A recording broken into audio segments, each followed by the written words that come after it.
So I have all these spray guns laid out, and you say, Fez, why do you have all these guns? I've been painting cars since 1987 professionally, and this is actually just the ones I have down here. I've got a whole shitload upstairs in the attic that they're siphon guns. I don't use them anymore. I can't bear to get rid of them. I'm a hoarder. This gun, this particular gun is my very, very, very first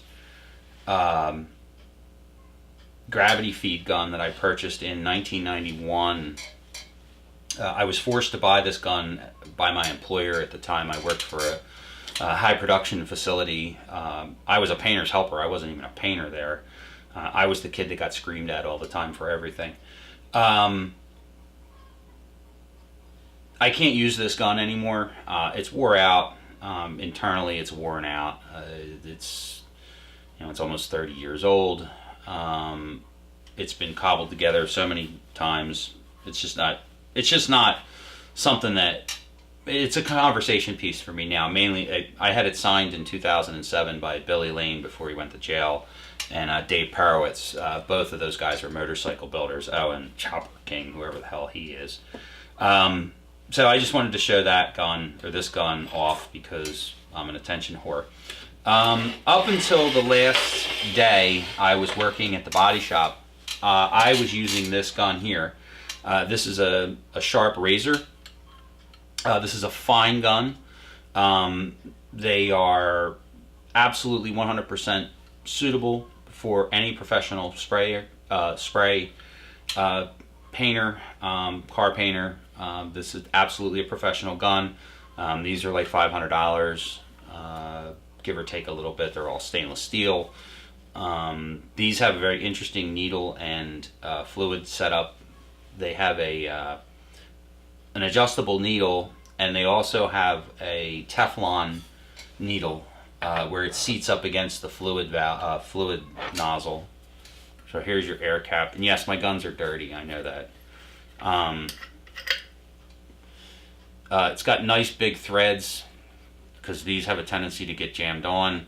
And this is your fluid nozzle, and there's a plastic Teflon-y type needle that seats up against here to provide a perfect mating surface. If I had cleaned this gun up and like completely disassembled it, cleaned it thoroughly inside and out, soaked it in stripper and did all that jazz, this was the gun I was going to use to paint my truck with. I hit some money at the casino the other night, and I ran out and bought a brand spanky new SATA X5500. This is the latest and greatest, top of the line SATA out on the market right now. This supersedes the 5000. I actually bought the RP, which is reduced pressure. It's not an HVLP gun. Over the years, I actually have 3 HVLP guns. These 2 Finex guns and this Chinese knockoff are HVLP guns. They're fine for me for primer, but I've never quite got the knack of an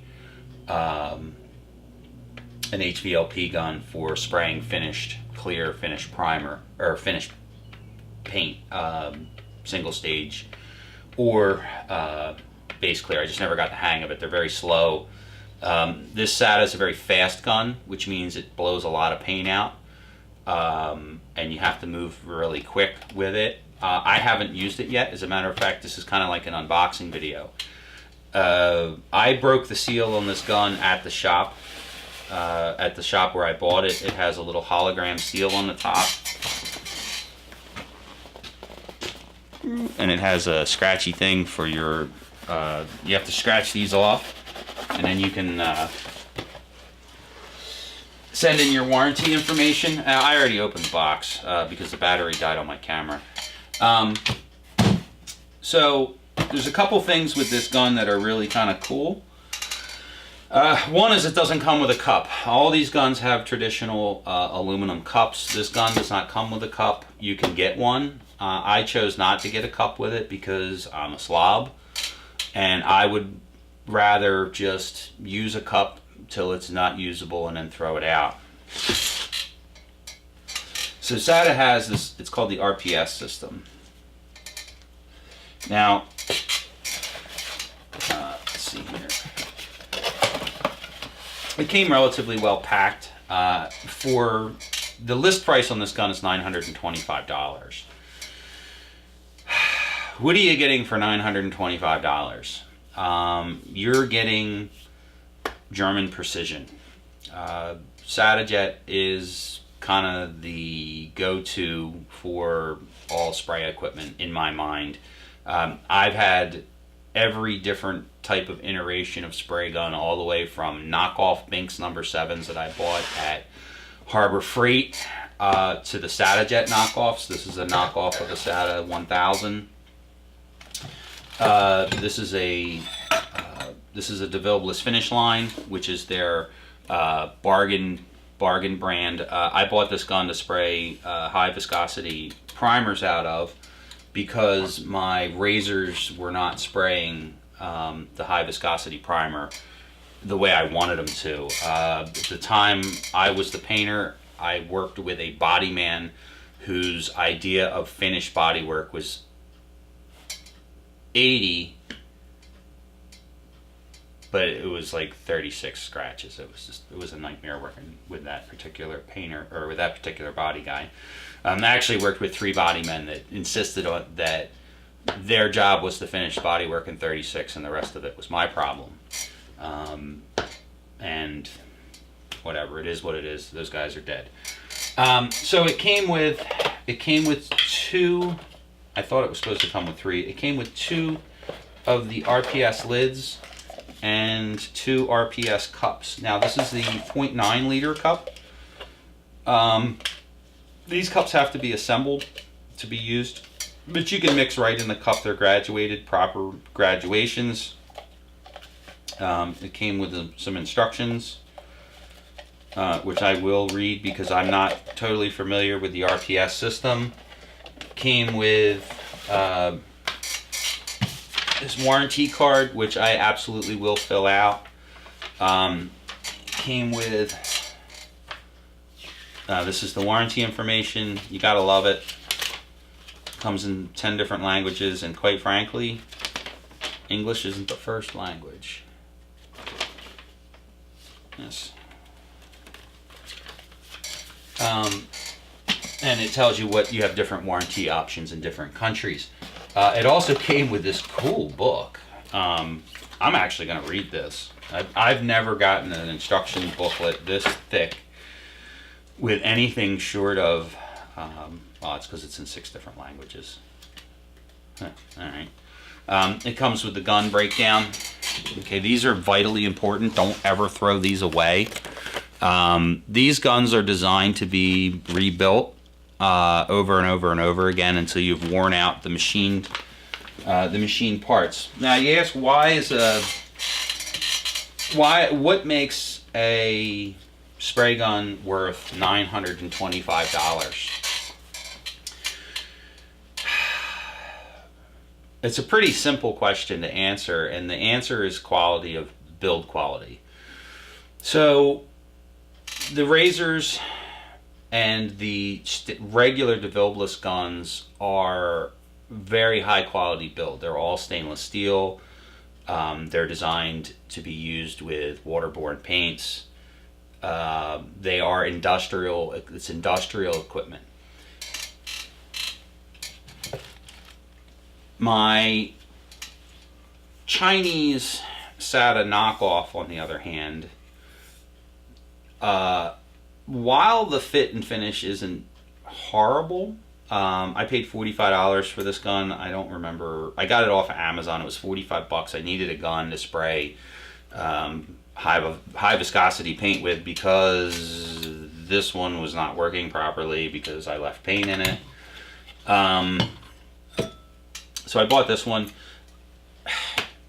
It is what it is. The the fit between the nozzle and the air nozzle, or the air cap, and the fluid nozzle is piss poor, to say the least. You can see it actually very clearly here. You'll see this side, there's a big gap around it. This side, there's no gap at all. So what happens then is your gun will literally spray sideways.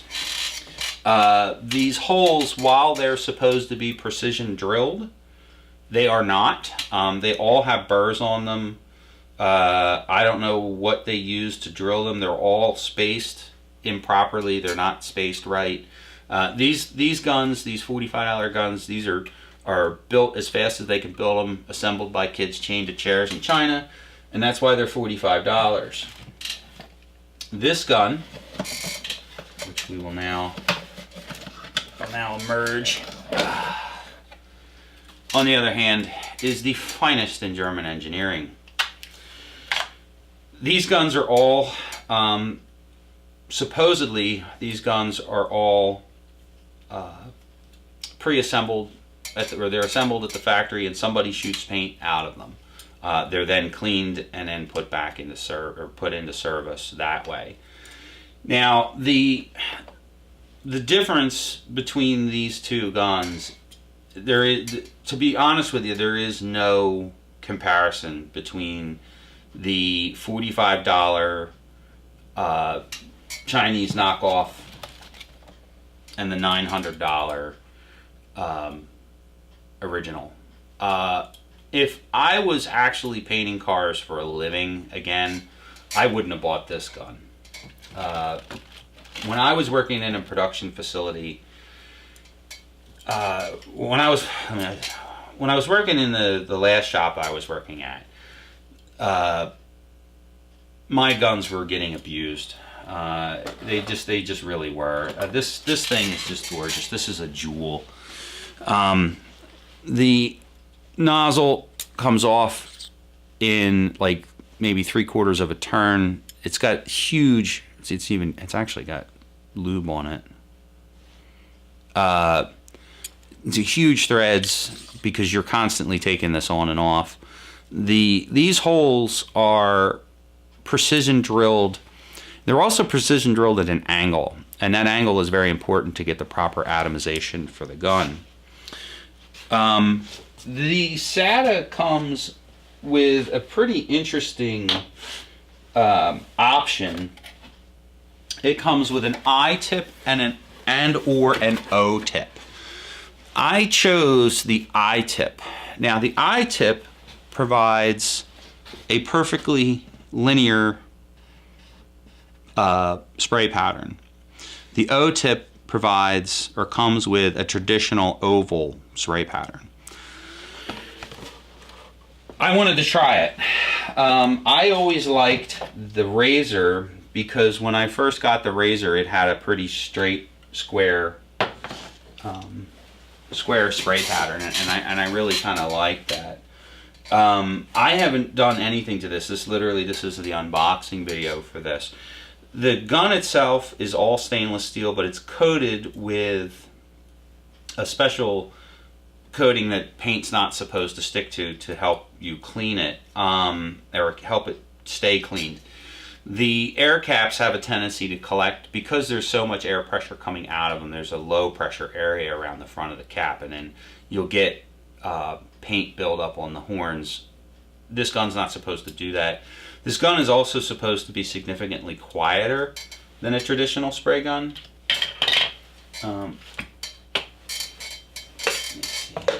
Like I said, this is the first time I've actually even really handled this thing.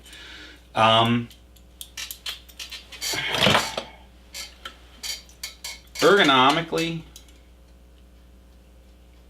I'm actually kind of leaning towards the Razor. The Razor's got like this bump in it.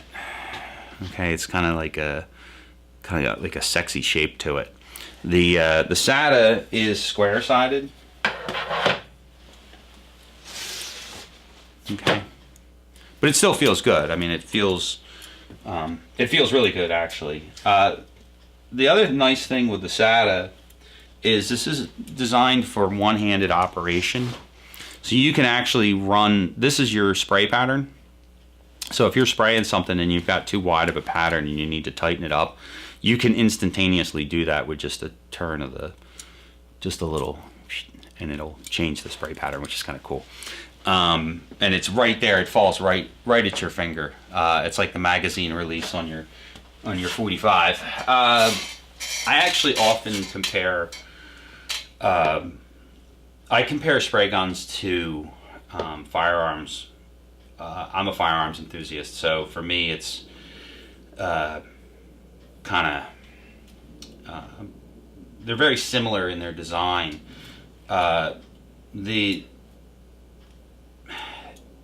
You want what's called a natural point. I'm going to see how it goes. There's also a lot of muscle memory. So for me, this razor, because I used it for so many years, has got kind of a natural, much more of a natural point to it. And it's got, like I said, the lump on the back kind of holds it in your hand, so you don't have a death grip on it. So we'll see. This is more Glockish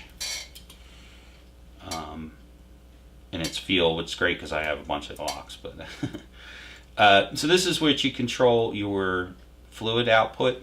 So this is nice. It's got a locking ring on it. So once you set your flow, you can lock it into place, and then that's the amount of fluid that'll come through it.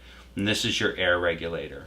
Now this uses a gate valve or a ball valve, so you need to regulate the pressure down. I went so hog wild as that I bought a new pressure regulator. This is a diaphragm style regulator. I always traditionally used, I wonder if that's supposed to swivel. I'm going to have to read the directions. I'm going to say it might. If that's the way that works, I don't know if I like that. I also didn't get the digital version. SATA offers a built-in digital gauge for this gun, and I chose to not get the built-in digital gauge for two reasons. One is the chances of me using this gun on a regular basis are zero. I don't plan on painting cars here for a living. I can't paint cars here for a living. And it was like another $200 option. And for me, the gauge is fine. The analog gauge is fine. The batteries have a tendency to die in these things. I have two digital gauges. The batteries are dead in both of them. Now they're both in excess of 10 years old, but the batteries died years ago. And those batteries are non-replaceable. Now the other thing I bought was all these RPS cups. Now I bought the RPS cups because one is the gun doesn't come with a cup. Now I could buy a cup for this gun. No big deal. But these also, they don't require an adapter. This gun is designed specifically for the RPS system. These are supposed to be bendable. Yeah, these are supposed to bend. Maybe not these. The other ones, the white ones bend. These might not bend. I don't like cleaning cups. I've reached a point in my life where my time on this earth is short, and I'm not wasting it cleaning spray cups. You can never really get them perfectly clean anyway. It also came with a toolkit. Almost all spray guns will come with a toolkit. Even the cheap Chinese gun came with a toolkit, and I highly suggest using it. While these wrenches do look like they're kind of shitty stamped steel, and they kind of are, they are designed specifically to be used with these guns. And if properly used, they will work better than like a traditional wrench. They're long. They're just long enough that you can't put too much torque on them. They're sized in such a way that they engage properly with the fluid nozzle. Actually, this particular universal, and this is actually one of the nicest ones I've ever had. These are universal. You just hang it on right next to your paint gun cleaner. You should disassemble your gun every time you paint it. Every time you clean it, you should disassemble it. I just bought these spray gun cleaners. This is actually one for hardened paint, but I bought this because it's got this rubber tip on it which fits these. Now, you say, why did you buy spray gun cleaner? Why don't you just use lacquer thinner? This stuff is got a lot more bite to it than lacquer thinner. So if you do, and you will, get dried paint on the outside of your gun while you paint, that stuff will clean it a lot better than lacquer thinner will, and it's a lot less mess. I used to use a lot of 2+2 to clean my guns with, because you need to put some pressure through them. The other reason is, and it's not really a big deal to a hobbyist, but theoretically you need to have, well, it's not theoretically, by law you're supposed to clean your spray guns in an enclosed spray gun cleaner. I don't own one. And it's not really going to impact me a whole lot. But let's see what came in this box here.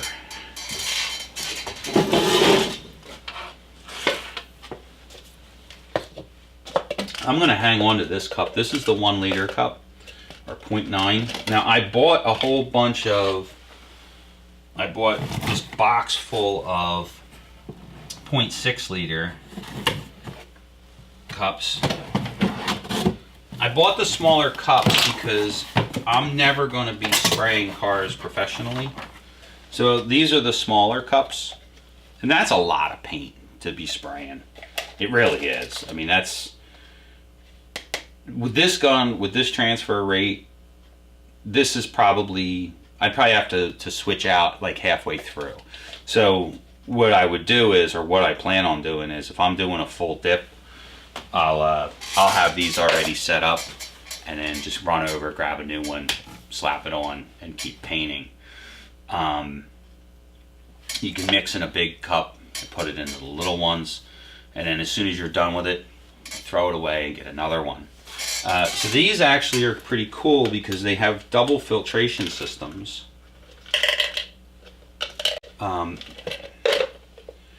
It's got these that go in here. Okay, these are micron screens. All right, and then it's got these. These ones, which actually go in the gun. So, it should be one around here somewhere.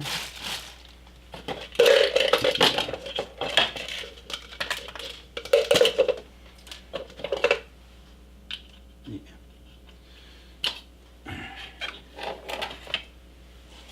So that goes in the gun, like that. Maybe not. There we go. So that goes there.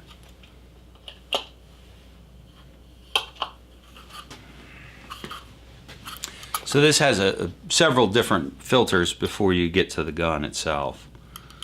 And that goes there. That snaps in there like that.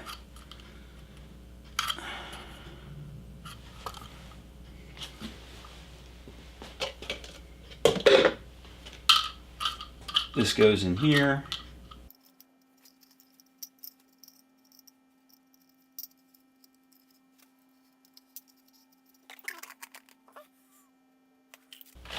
I've used very similar systems before, and that. Two different ones. Yeah, they're the same. So, and then that goes on there like that. Let me see.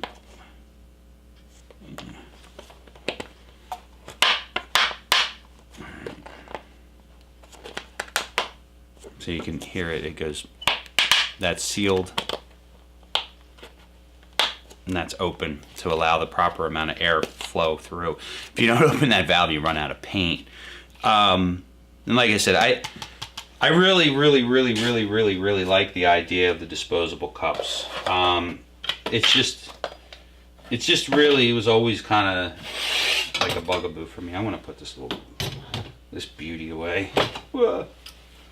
I bought this paint gun holder thingy. I'm gonna have to modify apparently. So that's the unboxing of my 900. Actually, I paid $825 for this. I need to say thank you very much to Top Steve and Roland at Top Auto Body Supply in Ridley Park, Pennsylvania. They have been exponentially helpful for this old coot who hasn't dealt with anybody in 5 years in the industry, and it's shocking how quickly things have changed. There's a lot of new compliance laws that didn't exist literally 3 years ago. I like to be in compliance, which is kind of like counterintuitive of the statements I've made before, but I like to know what is and what isn't legal in case, I'm 100% legal here. I'm allowed by law to paint 1 or 2 vehicles a year. I think I forget exactly what it is. I'm 6H certified. I have a couple other certifications, including some factory certifications. But for whatever reason, if the popo were to show up because I'm painting a car in the driveway, I'd like to be able to rattle off all the things that say I'm legal. So I'm going to get to painting, not today. Yeah, that's going to have to get built a little bit better. I'm not going to be painting today. I'm waiting on a weather window where I can inflate the spray booth and paint uninterrupted. I need 36 hours of uninterrupted good weather to do the job. So the weather reports right now are sketchy at best. So we'll see. My biggest concern is dropping this thing. I don't want to drop it. It sure is purty compared to my ratty old razor. She sure is purty. I wish I'd ordered the bigger cups. Nah, it is what it is. Oh, it also came with indicators that you clip on. So like one's for clear, one's for base, one's for sealer. Just to let you know. Nice fancy little wrench here. Ooh, that's a fancy wrench.